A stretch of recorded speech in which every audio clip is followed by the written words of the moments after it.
Jadi ketika kita mungkin masih sendiri, maka gunakanlah waktu-waktu itu untuk terus belajar. Terutama itu hafal Quran, karena biasanya ketika orang sudah menikah itu dia teralihkan sama yang hal-hal yang lain. Assalamualaikum warahmatullahi wabarakatuh.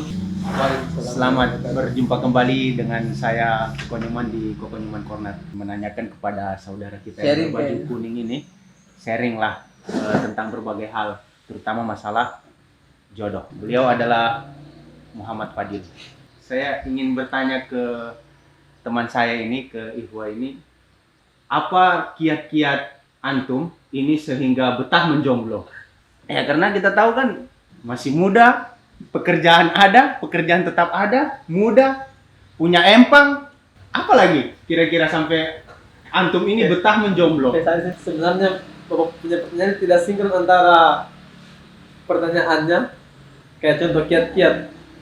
Biasanya itu kata-kata kiat itu dipergunakan untuk sesuatu hal-hal yang kayak contoh keberhasilan seseorang. Maka itu kita tanyakan kiat-kiatnya. Nah, kalau yang kayak begini kayaknya untuk ukuran saya bukan hal-hal yang tidak nyambung lah. Dalam hidup itu ada namanya skala prioritas dan ada yang tidak. Mungkin untuk beberapa waktu yang belakangan, masalah jodoh bagi saya mungkin bukan hal-hal yang menjadi sebuah prioritas, dikarenakan ada hal-hal yang menjadi prioritas sebelum hal tersebut.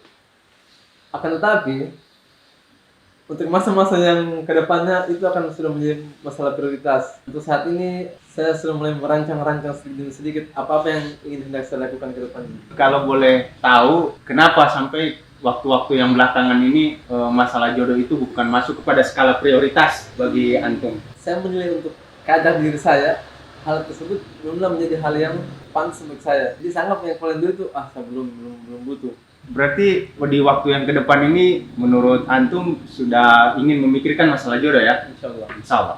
Tentunya ada kriteria-kriteria antum, kriteria secara umum lah menurut antum, kira-kira ingin mencari seorang pendamping yang seperti apa? Yang jelas itu yang untuk kriteria umum itu saya simpel saja, harus sekufu. Terutama dalam Sekufu ini apa maksudnya ini? setara, seimbang atau sama. Seimbang dalam hal materi, pekerjaan atau pendidikan? Kalau itu sih tidak terlalu jadi prioritas. Yang jelas itu sekufu dalam agama. Karena tolak ukur seseorang itu agama. Kalau ketika agamanya bagus, insya Allah kalau dari segi akhlak itu dia bisa menyadari mana yang baik, mana yang buruk. Bukan cuma sekedar bisa mengetahui, kan, tapi dia mengerjakan mana yang baik dan menjauhi mana yang buruk. Kira-kira dari waktu yang sekarang ini, apakah antum memiliki target untuk menikahnya kapan dan apakah sudah misalkan menargetkan seseorang? Kalau untuk beberapa orang, saya sempat menelusuri, memperhatikan gerak-gerik yang ini sebegini-begini yang pernah direkomendasikan oleh beberapa orang.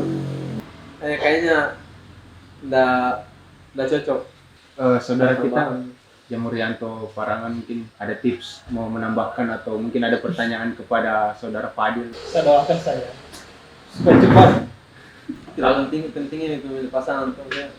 Kali ini tidak sama seperti ketika kita kerja di kantor, kita hanya bertemu seseorang cuma sekitar 8 jam. Ini kita bakal bertemu orang tersebut sampai mau nikah sampai ajal memisahkan. Sampai ke surga, Bang. Ah, Sampai ke surga. insya Allah. Belum aja bisa diajak. Insya Allah sampai ke surga. Jadi memang bukan hal-hal yang ketika kita muncul perasaan, langsung, ini Jo. Tidak seperti itu. Berarti ini sudah dapat izin dari orang tua ya?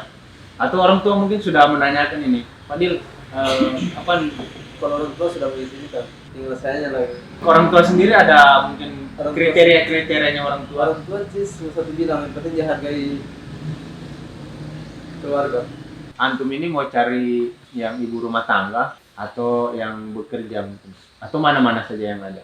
Ibu rumah tangga yang bekerja. Berarti tadi kan Iya. disinggung. Kalau saya dua-duanya. Ibu rumah tangga juga dan bekerja juga. Pintar masak atau tidak perlu? Termasuk lah. Masa saya dibawa sama si Joko turun. Saya masuk 5.000. Kembali sayur masuk murah sekarang 5.000. Mungkin ada saran-saran untuk pemirsa bagaimana bertahan dalam Dari kejombloan. dalam kejombloan. Ketika kita mungkin belum mempunyai pasangan, maka gunakanlah hari-hari itu untuk terus belajar. Dan yang dimaksud belajar di sini maka memperbaiki pemahaman agama-agama kita. Karena kita tidak tahu prediksi ke depan tuh, ketika kita mungkin kita menikah, mungkin kita akan tersibukkan dengan hal-hal yang lain. Jadi ketika kita mungkin masih sendiri, maka gunakanlah waktu-waktu itu untuk terus belajar. Terutama itu hafal Quran, karena biasanya ketika orang sudah menikah itu dia teralihkan sama yang hal-hal yang lain lagi.